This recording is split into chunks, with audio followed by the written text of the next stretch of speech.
अग्निचक्र भुवांग शोभेले प्रकाशत्व प्राणाशी उलथावे तयावरी सहस्रदळे ब्रह्मरंध्र शोभतसे निळे प्रकाशाचे उमाळे जेथे असे ज्ञानदेव म्हणे ऐका प्राणायाम या अभंगी निस्सीम अर्थ झाला माऊली ज्ञानेश्वर महाराज की जय.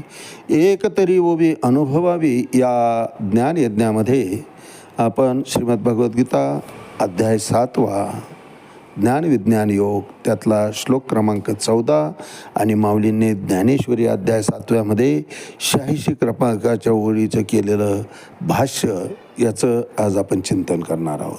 दैवी ही एषा गुणमयी मम माया दुरत्तया मामी वयी प्रपद्यन्ते माया मेतान तरंती ते. अर्थात भगवान श्रीकृष्ण हे मायाशक्तीचे अधिपती आहे महाराज. तसं दृश्य आणि अदृश्य दिसतं ते चर आणि अचर जड आणि चैतन्य जे जे आपल्या दृष्टीला दिसतं किंवा अदृश्य आहे या सगळ्यांचा निर्माता भगवंतच आहे. मग मायेचा निर्माता दुसरा कोण असणार महाराज. त्यातल्या त्यात भगवंताने तर मायेची महती सांगताना सांगितलं आहे की माया ही दुसरी नाहीच आहे, ती माझीच छाया आहे. संतांनी वर्णन केलं माया ते ब्रह्म ब्रह्म ते माया अंग आणि छाया जयापरी. आपल्या अंगाची सावली पडावी तसं त्या सावलीचं आपल्याशी जे नातं आहे ते नातं मायेचं भगवंताशी आहे महाराज. त्यामुळं आपल्या ताब्यात असलेली ही माया त्या मायेला भगवंत आदेश देऊन जीवाची मुक्तता करू शकतात तितकं सामर्थ्य भगवंताच्या अंगी आहे. कारण निर्मिती त्याची आहे आणि त्याच्या अधीन असल्यामुळं भगवंत सांगल तसाच परिणाम माया करत असते.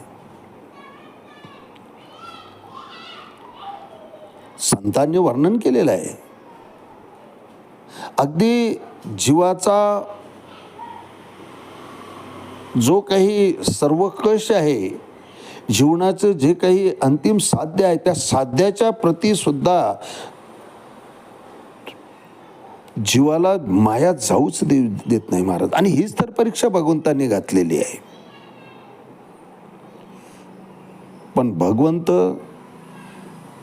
जर कृपा केली जीवावर तर या भवसागरातून जीव सहजपणे तरून जातो. माया मेतान तरंती ते. पण आधी जीवाचा भाव पाहतो भगवंत. त्याची भक्ती अनन्य असेल तरच तो अंगीकार करतो. आणि एकदा जर अंगीकार केला, अंगीकार ज्याचा केला नारायणे निंदते ही त्याने वंद्य केले. पुराणामध्ये दाखले दिलेले आहेत तुकोबारायांनी. अजामेळ भिल्ली तारिली कुंटिनी प्रत्यक्ष पुराणी वंदे केली. वेश्येचा सुद्धा उद्धार करून टाकला, फक्त तिची भक्ती अनन्य होती. तशी अनन्य भक्ती आमची असावी महाराज. दशरथ पातकी ब्रह्महत्या राशी, ब्रह्महत्या झाली होती महाराज, तरी सुद्धा अंगीकार ज्याचा केला नारायणे, भगवंताने स्वीकार केला की तो पूजनीयच होऊन जातो. वाल्याचा वाल्मिक करण्याचं सामर्थ्य भगवंतामध्ये आहे महाराज. काय करू शकत नाही भगवंत. फक्त पाहतो तो आमचा भाव थोर प्रेमाचा भुकेला हाची दुष्काळ तयाला. आमचा भाव आमची भक्ती ही अनन्य असावी. भगवंताशिवाय दुसरं कशातही आम्हाला रस असू नये जीवनामध्ये. जे करल ते भगवंतासाठीच करल, भगवंताच्या इच्छेने करेल असं भगवत तत्व भगवत पारायण कृष्ण भावना भावित जेव्हा जीव बनतो त्यावेळेस भगवंत त्याचा परमार्थ चालवतो. यात नवलने प्रपंचसुद्धा भगवंतच चालवतो महाराज. दासी पुत्रकन्या विधुराच्या भक्षी दैत्या घरी रक्षी प्रल्हादाशी चन्मरंगू लागे रोहिदासा संगे कबीराची मागे शेले विने सज्जन कसायास विकू लागे माळ्या सावत्यास कुरपू लागे नरहरी सोनारा घडू फुंकू लागे चोख्या मेळ्या संगे ढोरे. काय केलं नाही महाराज या परमात्म्यानं. किती म्हणून प्रमाण आहेत असे भक्तांची घरी न सांगता काम करी. सांगायची आवश्यकताच पडत नाही महाराज. आमचे चोखामेळा महाराज बायकोच्या बाळंतन करण्याकरता बहिणीला आणायला म्हणून निघाले. भजनामध्ये त्याचा विसर पडला. भजन करत करत तसंच बहिणीच्या गावात पुढे निघून गेले वारकऱ्यांसोबत. भगवंताला बहिणीच्या रूपानं येऊन चोखामेळ्यांच्या पत्नीचं बाळंतपण करावं लागलं महाराज. योगक्षेमं वहाम्यहम. भक्ताला प्रपंचाची परमार्थाची तर चिंता राहत नाही, पण प्रपंचामध्ये सुद्धा त्याला लक्ष देण्याची गरज पडत नाही. इतक्या सहजपणे सगळ्या गोष्टीची पूर्तता हा परमात्मा करत असतो. फक्त त्याच्याप्रती भक्ती आमची अनन्य पाहिजे. त्याच्या ठिकाणी पूर्ण शरणागती पाहिजे की मी काहीच करू शकत नाही, तुझ्या इच्छेशिवाय वृक्षाचेही पान हाले त्याची सत्ता, राहिली अहंता मग कोठे. कशाचा अहंपणा धरू देवा मी. अरे या सृष्टीची काडी तुझ्याशिवाय, वृक्षाचं झाडाचं पान जर तुझ्या सत्तेशिवाय हलत नाही, तुझ्या मर्जीशिवाय हलत नाही, तर मी अहंकार तरी कशाचा करू. हे अंतःकरणातून जेव्हा जीव स्वीकारतो, मनुष्य स्वीकारतो, त्यावेळेस भगवंत म्हणतात की अरे हा माझा अनन्य भक्त झाला. अन्न याच्या जीवनामध्ये आता माझ्याशिवाय दुसरं काहीच नाही. यत करोशी यदश्नाशी यत जुहोशी ददाशी यत तपस्याशी करून कौंतय तत्कुरुष्य मदार्पणम. मी सांगितल्याप्रमाणे गीतेच्या भाष्याप्रमाणे जे काही करतो हा सर्व माझ्या ठिकाणी अर्पण करतोय, कारण हा स्वतःच माझ्या ठिकाणी शरण गेलेला आहे. आणि भगवंत तेच तर सांगतात की मामेव ये प्रपद्यन्ते. माझ्या ठिकाणी मला जो शरण आलेला अर्जुना, माया मेतांतरंती तेच मायेतून तरून जाऊ शकतात. आणि यावर भाष्य करताना माऊली ज्ञानेश्वरी अर्थात ज्ञानदीपिका अध्याय 7 ओवी क्रमांक 86 मध्ये म्हणतात, आता वार्धक्याच्या तरंगा माझी मती भ्रंशाच्या जरंगा, तेने कवडी जता ती पैगा चहूकडे. काय होतं म्हणे, तारुण्याच्या मदामध्ये तर सर्वनाश अधपतन होतच होतं जीवनाचं. मग पुढे काय, तर आता वार्धक्याच्या तरंगा.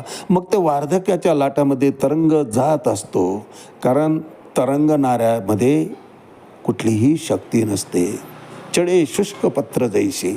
वावटळ यावं आणि त्या वावटळीनं केर कचरा किंवा पालापाचोळा आपल्याबरोबर वर घेऊन जावा.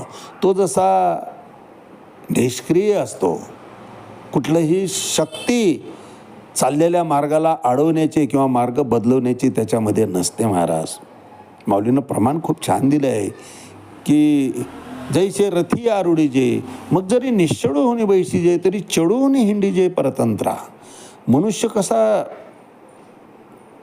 परतंत्रात आहे, परस्वाधीन आहे, त्याचा दृष्टांत माऊली देतात की रथामध्ये आम्ही बसतो, कुठलीही हालचाल न करता. रथ जर नगराला फिरून आला तर आम्ही सुद्धा नगराला फिरून येतो, कुठलीही हालचाल आम्ही करत नाही. याचा अर्थ आम्ही फिरलो नाही असा होत नाही, तर तो रथ आम्हाला फिरून येतो. तैसे कर्मेंद्रिय विकारे. या इंद्रियांच्या विकारानं जीव तसाच भरकटत राहतो महाराज. कचडे शुष्क पत्र जैसे निचेष्ट आकाशे परिभ्रमे. आकाशामध्ये जसं ते तरंगत राहतं तसा जीव या इंद्रियांचा आधार घेऊन गुणसूत्रानुसार भरकटत राहतो. ते भरकटण्यापासून भरकटत मोक्षाच्या प्रती न जाता मध्येच वार्धक्य येतं. आणि आता वार्धक्याच्या तरंगा माझी गती भ्रंशाच्या जरंगा, तेने कवडी जिता ती पैगा चहूकडे. अर्थात मग ते वार्धक्याच्या लाटामध्ये तरंगत जात असतात. तरंगणाऱ्याला जसं सामर्थ्य नसतं, पाण्यामध्ये तरंगतं कोण, स्वतःमध्ये काहीच स्वतःचं बळच शिल्लक नाही, तोच तरंगत जातो महाराज, कचरा वगैरे सारखा. तसं हा वार्धक्यामुळं त्या नदीतून तरंगत जातो आणि मग त्याची मती कशी होते तर ती भ्रंशरूप होऊन जाते आणि त्या भ्रंशरूप जाळ्यामध्ये तो अडकतो आणि त्या योगे चौकडून जखडलं जाऊन इच्छा झाली तरी तो हालचाल करू शकत नाही. निचेष्ट आकाशे प्रतिभमे, तो कचरा जसा आकाशामध्ये आधांतरी तरंगत राहतो आणि शेवटी हळूहळू हळूहळू येऊन जमिनीवर प्रस्थापित होतो. तसं मातीतून उगवलेला पंचमहाभूतातला हा देह शेवटी या पंचमहाभूतामध्येच विलीन होऊन जातो. जीवाला संधी दिलेली असताना मोक्षाच्या प्रती त्याला जाता येत नाही. त्याचं कारण फक्त माया आहे. म्हणून मायेपासून भगवंत सावध करतायत आणि नाही सावध झालं तारुण्य तर जाईलच जाईल, पण वृद्धापकाळसुद्धा कसा होतो की आता वार्धक्याच्या तरंगा माझी मती भ्रंशाच्या जरंगा तेने कवडीजता ती पैगा चहूकडे. आज याच ठिकाणी थांबूया. रामकृष्ण हरी पुंडलिक वरदारी विठ्ठल श्री ज्ञानदेव तुकाराम पंढरीनाथ भगवान की जय. माऊली ज्ञानेश्वर महाराज की जय. जगद्गुरु तुकाराम महाराज की जय. शांती ब्रह्म एकनाथ महाराज की जय. आदिशक्ती मुक्ताबाई की जय.